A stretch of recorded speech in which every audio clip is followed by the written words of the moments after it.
You're listening to Careers and Cocktails, Career Talk with a Twist, hosted by expert recruiter Renee Frey. Let's get this party started.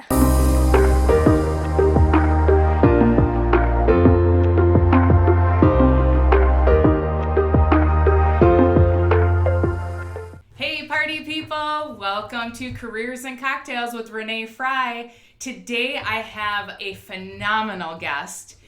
She has accolades a mile long, and we have been friends for years since our first recruiting gig. But let's get started and give Stacy Stratton a warm welcome.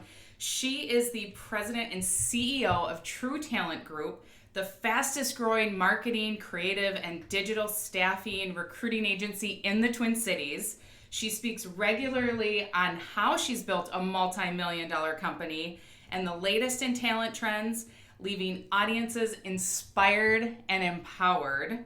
Stacy is recognized as a Real Power 50 award winner by Minnesota Business Magazine, Enterprising Women of the Year award by EW Magazine, one of the top 40 under 40 honorees by Minneapolis-St. Paul Business Journal, exceptional businesswoman for Dakota County, top 25 woman to watch by the Minneapolis-St. Paul Business Journal, and winner of the NABO Emerging Businesswoman of the Year Award, and numerous Best Places to Work award. Hello, we have a superstar here. So, Stacy, what is your favorite thing to drink? Well, my favorite thing to drink is always bubbles. And why do you love bubbles? Well, our number one core value in our company and in my life is celebrating, right? Celebrating each day. Life is short. Renee, we've celebrated a lot. But I think with the same philosophy on that is to celebrate the little things in life, right? We don't know if we're going to be here tomorrow. And just always like celebrating our community, celebrating that we're here, that we're alive, celebrating that our wins in our lives, our health, things like that. So I just love celebrating, and of course, bubbles goes with that. Absolutely. Let's talk about sparkling wine. So sparkling wine is what we call that in the United States, if the wine is produced here in the States. Champagne is only produced in the Champagne region of France. Then we also have cava, which is sparkling wine only produced in a region of Spain. And then lastly, we have Prosecco, which is only produced in a region in Italy. So let's celebrate Stacy because she has had all these awards. And we are going to open this bottle of Josh Prosecco. It has a beautiful silver foil around the top and a little metal capture thingy. Isn't one of the best things too about cava, champagne, Prosecco, the opening of the pop? It is, the pop, right? Which is my favorite. And we're going to teach you how to open it. And it's not going to be the sports celebration style where it goes all over everybody and across the room. So I'm going to hold the neck of the bottle with my right hand, and then I'm just going to keep twisting the cork to the left. And I can already feel it releasing. Woo! Cheers! Cheers! So let's have a sip. And I'm pouring it into Riedel champagne flutes. Riedel is the company that makes glassware for every specific varietal of grape. My husband and I discovered them years ago when we got into wine.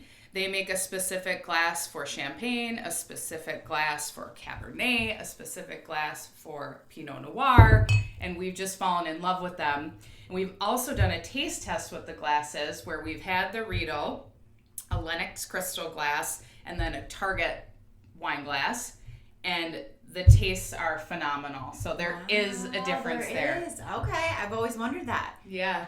Cheers! Happy Thursday. Can we say that? I don't know. Happy Thursday. Happy Thursday. Happy Careers and Cocktails Day. Happy Careers and Cocktails Day. And it is also bad luck to cheers and not take a sip. Right. Take note, people. Take note. Take note. So, Stacy, how did we meet? Oh, wow. Renee, we met in 2003. How awesome is that? At our first recruiting job, I think it was your first recruiting job. Yeah, It was my first recruiting job. Both. I had never been in recruiting before in my whole life. I'd always been in sales and tried out recruiting, and we were at Spherion and working. You were working accounting and finance. I was doing sales and marketing and kind of everything, and that's how we met. I know, and we've been friends ever since. So So you will meet people in your career and keep them close to you, because we have had a long friendship and we share career horror stories and tips and tricks. Keep those people in your network, because it's really valuable. Absolutely. So what are you celebrating this week, Stacy? I mean, besides if I woke up as Stacy Stratton, I'd be celebrating every day with that huge bio, but what should we celebrate for you this week? Oh my gosh, that's a really good question. Well, just that I get to see you. Going back to that connections, you always want to keep them in your life, and Renee and I are just kind of those people that no matter how much time goes by, it's just so absolutely joyous to see you. So I feel so lucky to see her the first part of my day. What else do I want to celebrate? I'll celebrate that my daughter is going to school in a couple of weeks. Yay! Cheers to school starting. Woo! Love her, but yes. I hear you. I'm ready to get back into that routine when the kids are getting on the bus and I can come to work on time and not have where are they going this week? Which camp are they going to for the summer? And cheers to for this week, we've had 2 new people start 2 brand new opportunities. So we're super excited about that. That's the love of what we do is those stories and the people starting new opportunities that they might not have found without the help of us. So right, exactly. Lots of things to celebrate. Health, Renee, we're here, kids. Love it. All that. Love it. Okay, so I'm a kindergartner. Speaking of school, I'm in those little chairs. I'm mini Renee. Tell me, as a kindergartner, what you do for a living. Well, you know what? I'm going to use what my daughter tells me and tells everybody about what I do is that my mom helps people find jobs. Awesome. I love it. So I love it. That's what we do. Yeah. And what did you want to be when you grew up? I actually wanted to be a florist. Wow. Yeah. I haven't heard that one. Really? Yeah. As a kid, I was always picking flowers in the wild and bringing them home. And then, of course, my mom would throw them in the trash. I worked so hard on these bouquets and I actually won a flower contest at one. You did? Yeah. And I absolutely love flowers. I think everybody should have fresh flowers all the time. It just makes me and other people happy. And so one of the things I love flowers because they're beautiful. But the other thing is that I thought, what a great job. You are always delivering something that people will be happy to see you. Right. And joyous. So I was like, how great is that? But then I figured out that it was something that it was going to be a pretty tough business. So Got it. But I still love flowers and always have them. So. And what is your dream job? I am doing it. Honestly, again, going back to celebrating, I feel so blessed. And Renee, you too, right? I don't know if this is your dream. But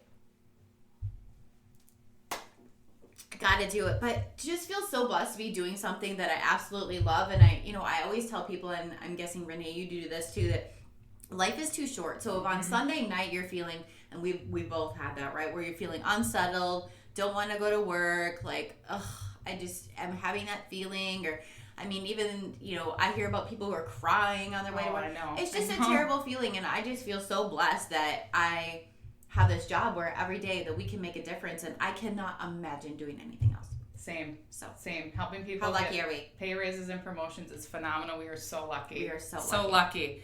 Everyone should find what they want to do, though, that gets them to jump out of bed in the morning as well, because life is very, very short.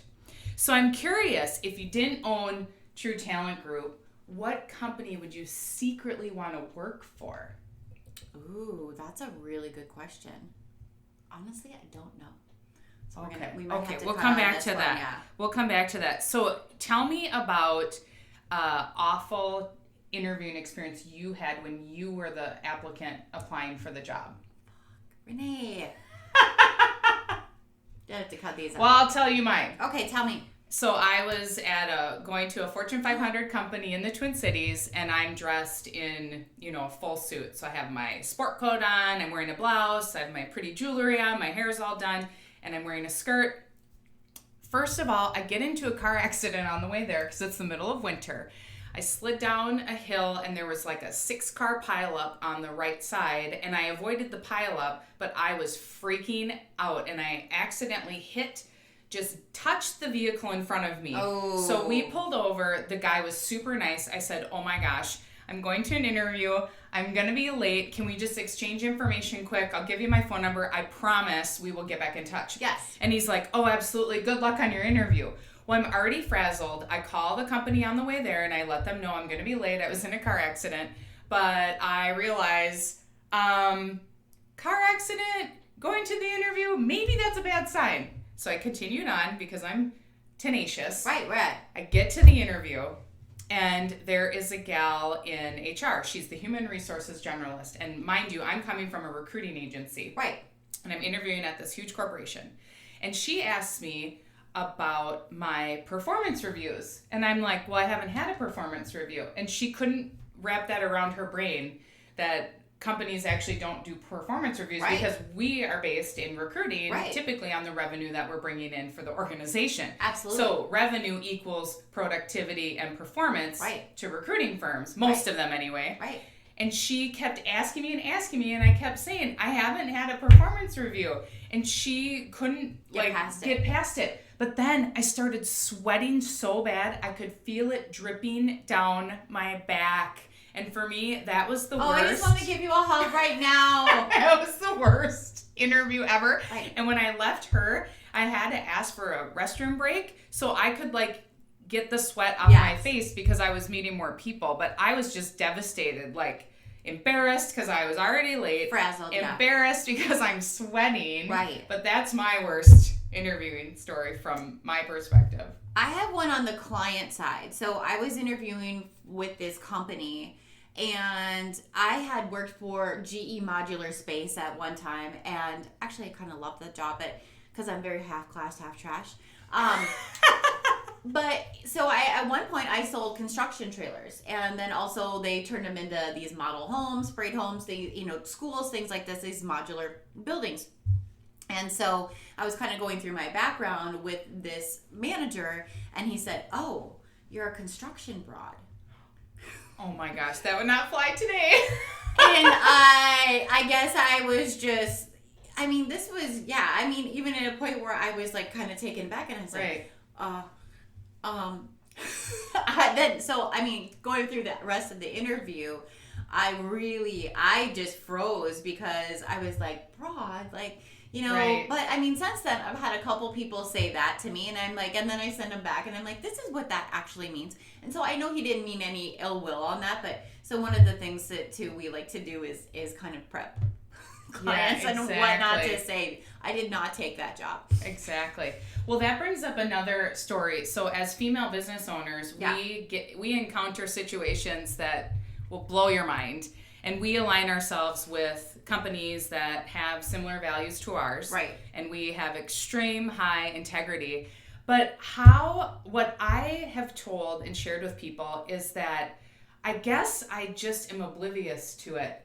I don't let it bother me. I'm unflappable. So when I encounter people like that who are misogynist or who make derogatory comments because I'm a woman, I just flip it over my shoulder and keep moving. Right. But then in retrospect, with this whole Me Too movement going on, I sit and reflect and think, gosh, maybe I should have said something, because typically I take the high road and say, well, unfortunately our values don't align and we're not going to be able to do business with you. Right. But how do you persevere in those situations? Because I think I don't even let them get in my way.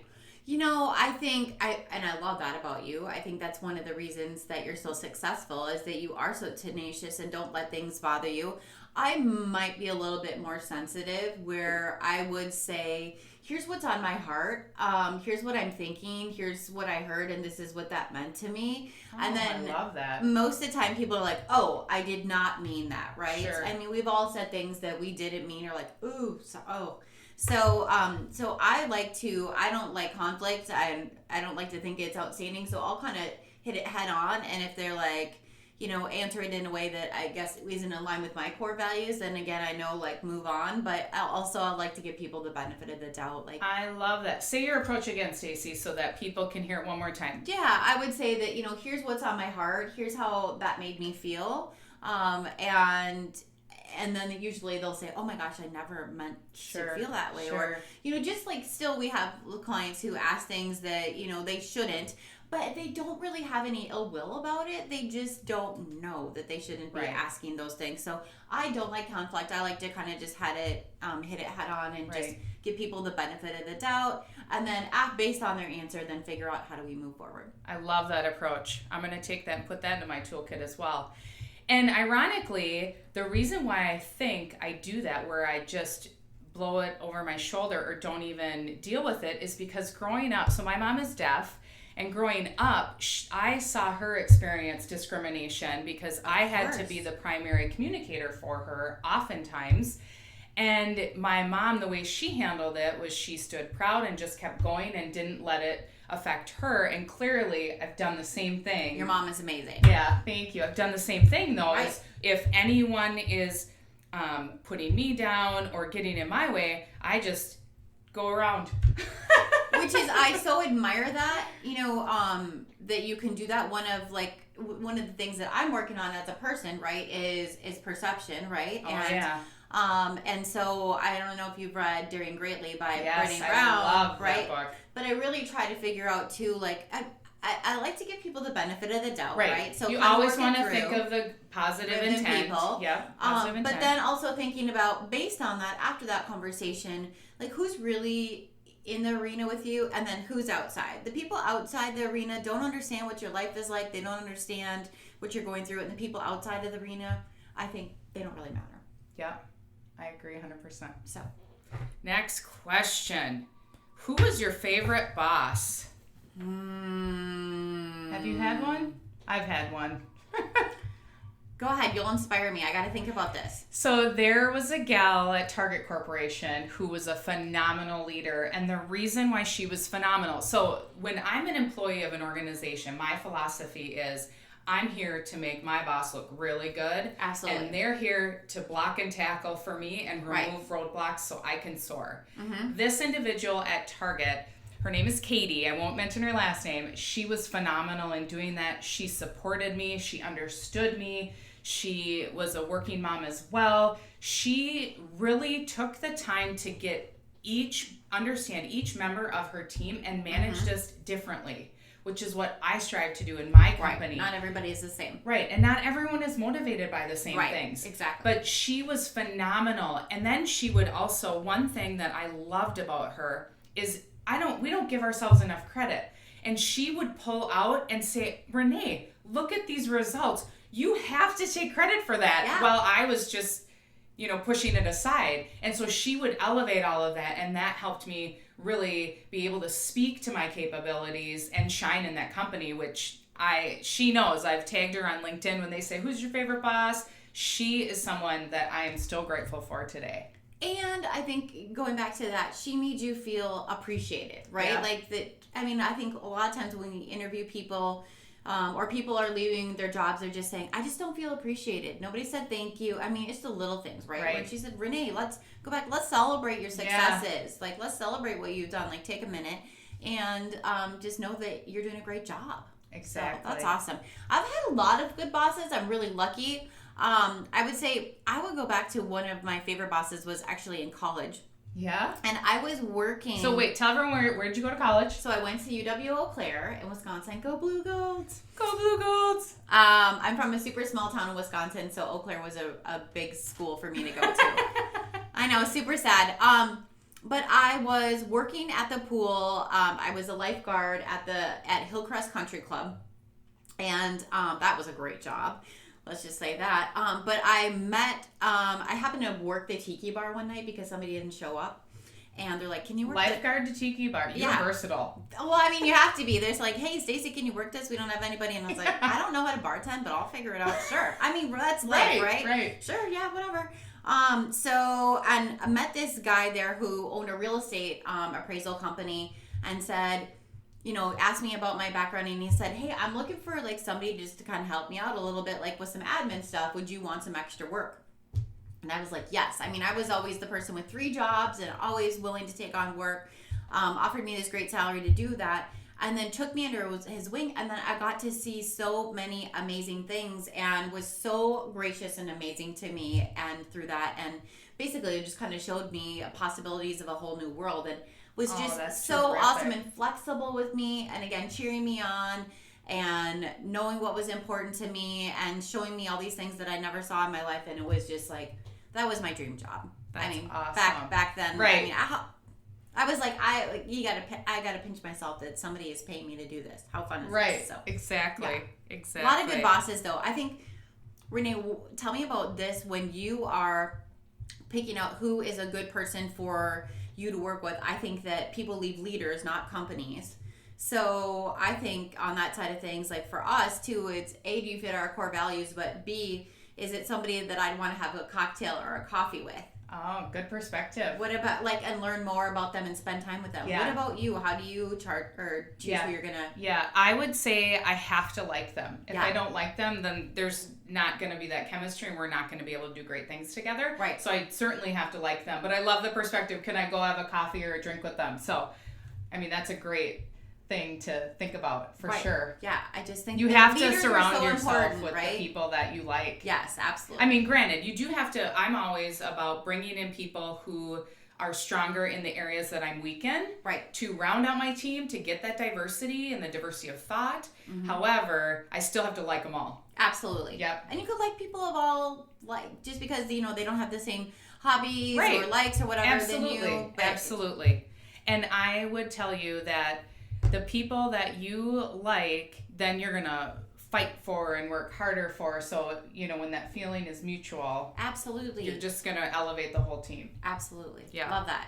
Okay, so what's your favorite question to ask in an interview? Ooh, that's a great question. My favorite interview question is, what are your top 3 major accomplishments in your life thus far? So whether it's somebody who's 20, 40, 70, whatever it is, like looking back at your life, if you died today, which I always say, I hope you don't. Right? Right. But looking back, what 3 things are most important to you? And I think it tells so much about a person. And I'm like, It doesn't have to be job related, personal, professional, whatever. I think it's just really telling. Do you ever get people who are like, oh, good question, and they have to ponder it? Yes. So we got to tell the listeners, everyone should know your major life accomplishments, whether it's business or personal, your top 3 accomplishments, because that's a very frequent interview question. Absolutely. And people, for some reason, are so humble and they don't like to shine in interviews. Well, the interview is your one chance to show who you are and the things you can deliver for that organization so you can be confident. I say don't be arrogant, but be confident and speak to your accomplishments, because everyone wants to know about the great things you've done, because that's why they're going to hire you. Right. And I think that a lot of times people are always thinking about that, and I'm like, okay, think deeper. And it could have been like something that was as a kid. It could have been that you ran a marathon. It could be your relationships with people. It could be a trip that you took. It could be your grade point average. It could be that you're like won this award, or that you knocked a goal out of the park or innovated something. I mean, it could be anything. So I think it's just 3 things that you like looking back on your life that you're proud of. So and I think just going back to maybe kind of Minnesota passive aggressive, just it's okay, like you said, not to be arrogant, but just be like, hey, I'm proud of this. Yeah, I love that. Exactly. Well, I think we're going to wrap up this episode. And what is one thing you'd like our Careers and Cocktails listeners to take away with? I know you dropped a ton of value bombs, but what would be one thing you'd want them to walk away with from this episode? I think going back to what we were talking about, that life is short, right? And so you really can, no matter what you want to do, you're living proof of this, right? I'm living proof of this, right? Like, you can do something that you love. Yeah. And it isn't work. I mean, well, we had a job, of course, but I mean, do something that you love. No matter if you think you can't or whatever, just always, just remember that life is short and it's just a job, and find one that you love. Right, exactly. And where, Stacy, for all you marketing and digital peeps out there looking for a new gig, where can they find the jobs that you have available? Right, good question. You can find them on True, TRUE, talentgroup.com. And we'll see you next time. Cheers!